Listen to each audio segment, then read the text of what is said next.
नमस्कार दोस्तों, मैं घनश्याम राय आप सभी का न्यूज डंका हिंदी में स्वागत करता हूं। एनसीपी में तमाम उठापटक के बाद यह साफ हो गया कि शरद पवार की विरासत को उनकी बेटी सुप्रिया सुले ही संभालेंगी, अजीत पवार नहीं। हालांकि एनसीपी किसकी है यह अब चुनाव आयोग ही तय करेगा, मगर इतना तो तय है कि शिवसेना की तरह ही एनसीपी भी दो हिस्सों में बढ़ चुकी है। ऐसे में यह सवाल उठ रहा है कि क्या सुप्रिया सुले एनसीपी को संभाल पाएंगी? क्या सुले महाराष्ट्र की राजनीति में खुद को फिट कर पाएंगी? यह सवाल इसलिए उठ रहा है कि शरद पवार द्वारा उन्हें पार्टी का कार्यकारी अध्यक्ष बनाए जाने के बाद से वह काफ़ी सक्रिय देखी गई, लेकिन अजीत पवार की बगावत के बाद सब कुछ बदल गया, जिसके बाद से शरद पवार और सुप्रिया सुले के सामने पार्टी को बचाए रखने और उसको मजबूत करने की चुनौती है। तो दोस्तों, आज हम इसी मुद्दे पर विचार करेंगे। अगर आप हमारे चैनल पर नए हैं तो आपसे रिक्वेस्ट है कि हमारे चैनल को सब्सक्राइब जरूर करें।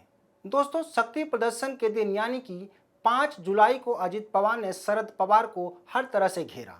उन्होंने वंशवाद की राजनीति पर भी कड़ा प्रहार किया। इसके अलावा शरद पवार द्वारा अध्यक्ष पद छोड़ने के ऐलान के बाद पलट जाने पर भी सवाल खड़ा किया। कहा जा सकता है कि बुधवार को अजीत पवार अपने रंग में दिखाई दिए। साथ ही यह भी कहा जा सकता है कि अजीत पवार अपने चाचा शरद पवार से 4 कदम आगे दिखे। एक और उनके पाले में 32 विधायक देखे गए तो शरद पवार के साथ मात्र 15 ही विधायक नजर आए, जबकि 6 विधायक गायब थे। बता दें कि एनसीपी के कुल 53 विधायक हैं। इतना ही नहीं, इस सियासी जंग में अजीत पवार ने खुद को एनसीपी का अध्यक्ष घोषित किया है। इस संबंध में अजीत पवार की ओर से चुनाव आयोग को एक पत्र और लगभग 40 शपथ पत्र भी दिए गए हैं, जिसमें सांसद, विधायक और एमएलसी शामिल हैं। अब एनसीपी की लड़ाई कानूनी दांवपेच के साथ शुरू होगी और यह लड़ाई कब तक चलेगी यह कहना मुश्किल है। दरअसल एनसीपी में फूट की कथा उसी दिन लिखी गई थी जिस दिन शरद पवार ने एनसीपी के अध्यक्ष पद से इस्तीफा देने का ऐलान किया था।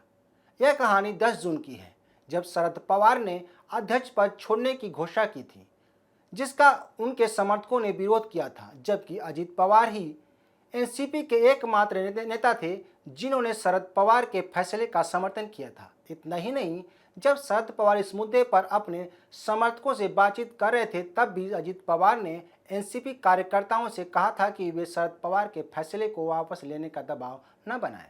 मगर हुआ वही जो शरद पवार चाहते थे। इस घटना के 2-3 दिन बाद शरद पवार अपने फैसले से पलट गए और उन्होंने इस संबंध में एक प्रेस कॉन्फ्रेंस में इसकी घोषणा की। सबसे बड़ी बात यह है कि इस मौके पर अजीत पवार उपस्थित नहीं थे। यह अजीत पवार के नाराजगी का संकेत था।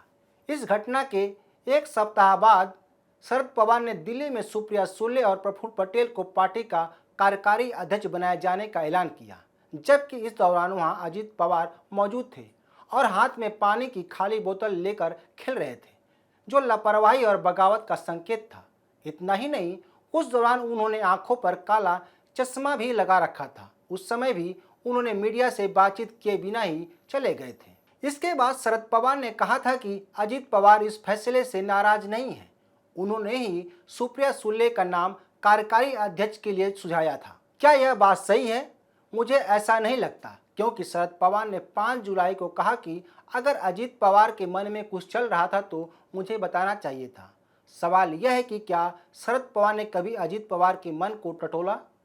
हमारा यही उत्तर है कि नहीं, क्योंकि अगर शरद पवार ने ऐसा किया होता तो आज यह हालात नहीं बनता। कहा जा सकता है कि अजीत पवार ने अपनी उपेक्षा कोई हथियार बनाकर शरद पवार के साथ 2-2 हाथ करने की तैयार हुए, जिसका नतीजा सबके सामने है। बहरहाल, मुख्य मुद्दे पर आते हैं। बात सुप्रिया सुले की, क्या वे एनसीपी को संभाल पाएंगी? तो शायद ही ऐसा वे कर पाएं, क्योंकि सुप्रिया सुले महाराष्ट्र की राजनीति से अनजान है। उन्होंने अपना राजनीतिक करियर 2006 में शुरू किया था, जब उन्हें एनसीपी की ओर से राज्यसभा सांसद बनाया गया था। उसके बाद 2009 में सुप्रिया सुले पहली बार बारामती लोकसभा सीट पर जीत दर्ज की थी और संसद पहुंची थी।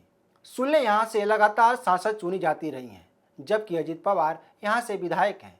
पहले यह कहा जाता था कि सुले केंद्र की राजनीति करेंगे, वहीं अजीत पवार महाराष्ट्र में रहेंगे, लेकिन शरद पवार सुप्रिया सुले को कार्यकारी अध्यक्ष बनाकर सारा राजनीतिक समीकरण ही बदल दिया।